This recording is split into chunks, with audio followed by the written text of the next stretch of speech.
Om Sairam, my name is Priya. Today I am going to read chapter 3 of Sri Sai Satcharitra.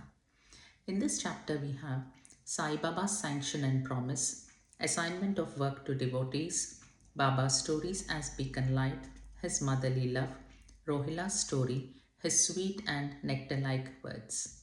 Sai Baba's sanction and promise. As described in the previous chapter, Sai Baba gave his complete assent to the writing of the Satcharitra and said, I fully agree with you regarding the writing of Satcharitra. You do your duty. Don't be afraid in the least. Steady your mind and have faith in my words.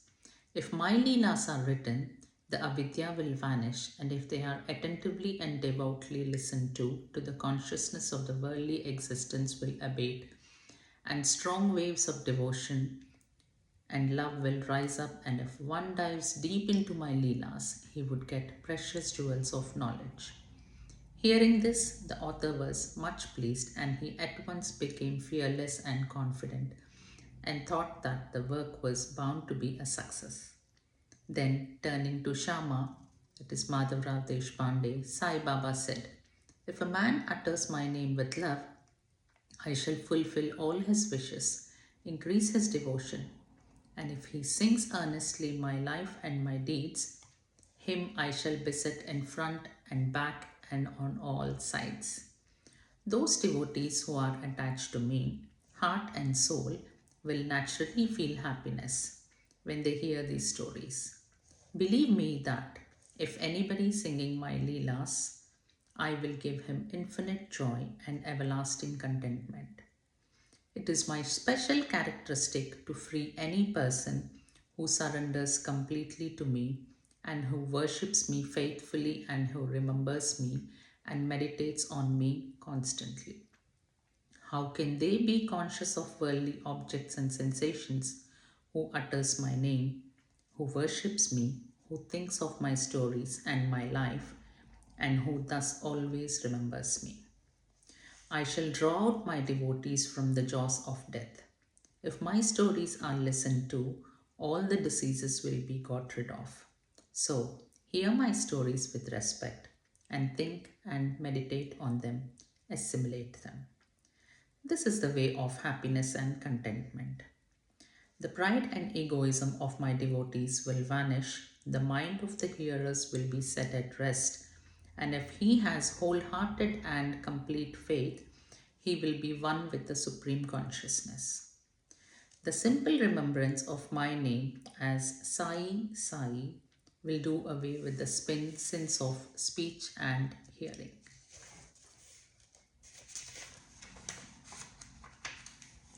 Different works assigned to devotees.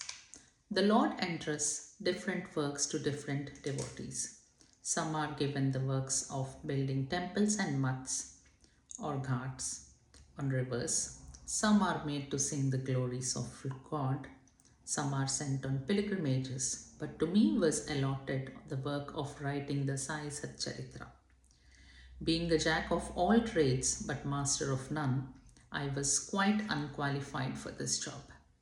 Then, why should I undertake such a difficult task? Who can describe the true life of Sai Baba?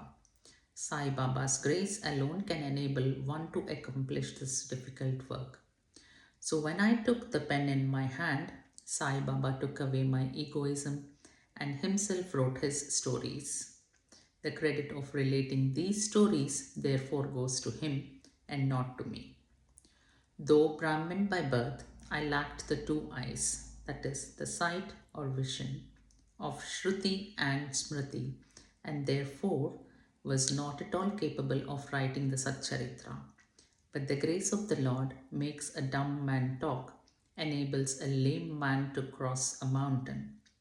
He alone knows the ways of getting things done as he likes. Neither the flute nor the harmonium knows how the sounds are produced. This is the concern of the player. The oozing of the Chandrakant jewel and the surging of the sea are not due to the jewel and the sea, but due to the rising of the moon. Baba's stories as beacon light. Lighthouses are constructed at various places in the sea to enable the boatmen to avoid rocks and dangers and make them sail safely. Sai Baba's stories serve a similar purpose in the ocean of worldly existence. They surpass nectar in sweetness and make our worldly path smooth and easy to traverse. Blessed are the stories of the saints. When they enter our hearts through the ears, the body consciousness or egoism and the sense of duality vanish. And when they are stored in the heart, doubts will evade, pride of the body will fall, and wisdom will be stored in abundance. The description of Baba's pure fame and the hearing of the same with love will destroy the sins of the devotee, and therefore, this is the simple sadhana for attaining salvation. The sadhana for Krita age was Samadhama, the tranquility of mind and body. For Treta age, sacrifice. For Dwapar, worship. And for Kali, the present age, it is singing of the name and glory of the Lord. This last sadhana is open to all the people of the four varnas, Brahmins, etc. The other sadhanas, that is Yoga Tyaga, sacrifice, Dhyana, meditation, and Dhyana Dharana, concentration, are very difficult to practice. But singing and hearing the stories and glory of the Lord Sai Baba is very easy. We have only to turn our attention towards them. The listening to and singing of the stories will remove the attachment to the sense and their objects and will make the devotees dispassionate and will ultimately lead them to self realization. With this end in view, Sai Baba made me write his stories as Satcharitra. The devotees may now easily read and hear the stories of Sai Baba and while doing so meditate on him, his form, and thus attain devotion to Guru and God, get dispassion and self-realization. In the preparation and writing of this work, Satcharitra, it is Sai Baba's grace which has accomplished everything, making use of me as a mere instrument. Motherly love of Sai Baba. Everybody knows how a cow loves her infant calf. Her udder is always full, and when the calf wants milk and dashes at the udder, out comes the milk in an unceasing flow. Similarly, a human mother knows the wants of her child beforehand and feeds him at her breast in time. In case of dressing and adorning the child, the mother takes particular care to see that this is well done. The child knows or cares nothing about this, but the mother's joy knows no bounds when she sees her child well dressed and adorned. The love of the mother is peculiar, extraordinary, and disinterested, and has no parallel. Sadgurus feel this motherly love towards their disciples. Sai Baba had the same love towards me, and I give an instance of it below. In 1916, I retired from government service. The pension that was settled in my case was not sufficient to maintain my family decently. On Guru Purnima day of that year, 15th of Ashada, I went to Shirdi with other devotees. There, Mr. Anna Chinchanikar, of his own accord, prayed to Baba for me as follows. Please look kindly at him. The pension he gets is quite insufficient. His family is growing. Give him some other appointment, remove his anxiety, and make him happy. Baba replied, he will get some other job, but now he should serve me and be happy. His plates will be ever full and never empty. He should turn all his attention towards me and avoid the company of atheists, irreligious and wicked people. He should be modest and humble towards all and worship me with heart and soul. If he does this, he will get eternal happiness. The question, who is he, whose worship is advocated, is already answered in a note on who is Sai Baba in the prologue at the beginning of this work. Rohila's story. The story of the Rohilla illustrates Sai Baba's all embracing love. One Rohilla, tall and well built, strong as a bull, came to Shirdi wearing a long kafni robe and was enamored of the Sai who stayed there. Day and night he used to recite in a loud and harsh tone the Kalma, verses from Holy Quran, and shout Allahu Akbar. God is great. Most people of Shirdi were working in their fields during the day, and when they returned to their homes at night, they were welcomed with Rohila's harsh cries and shouts. They could get no sleep and felt much trouble and inconvenience. They suffered this nuisance for some days in silence, and when they could stand it no longer, they approached Sai Baba and requested him to check the Rohilla and stop the nuisance. Baba did not attend to their complaint. On the contrary, Baba took the villagers to task and asked them to mind their own business. He said the Rohilla and himself. He said to them that the Rohilla had got a very bad wife who tried to trouble the Rohilla and himself. But hearing the Rohilla's prayers, she dared not enter and they were at peace. In fact, the Rohilla had no wife, and by his wife, Baba meant Durbuddhi, that is, evil thoughts.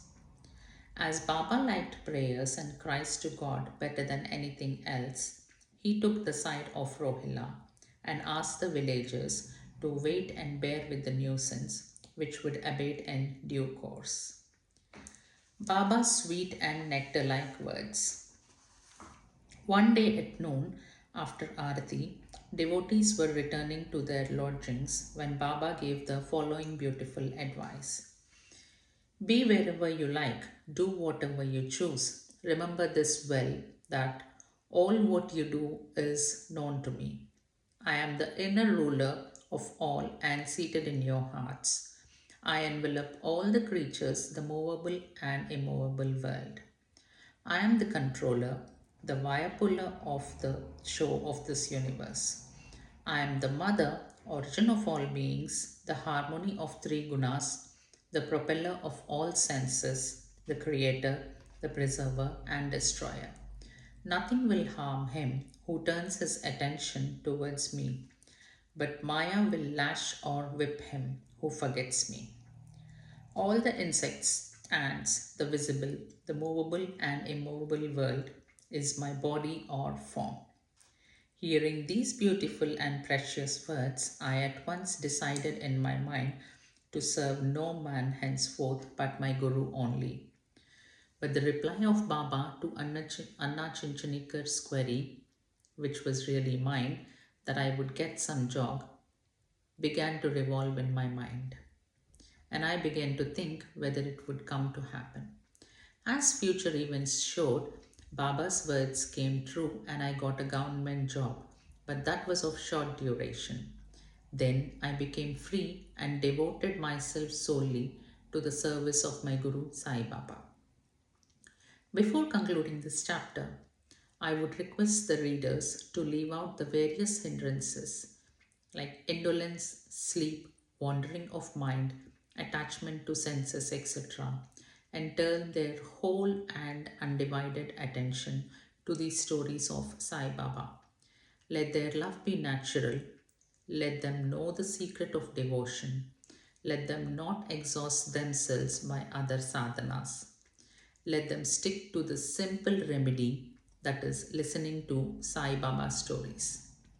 This will destroy their ignorance and will secure for them salvation. A miser may stay at various places, but he constantly thinks of his buried treasure. So let Sai Baba be enthroned in the hearts of all. In the next chapter, I shall speak of Sai Baba's advent in Shirdi. Bow to Sri Sai, peace be to all. Jai Mohanji. Thank you.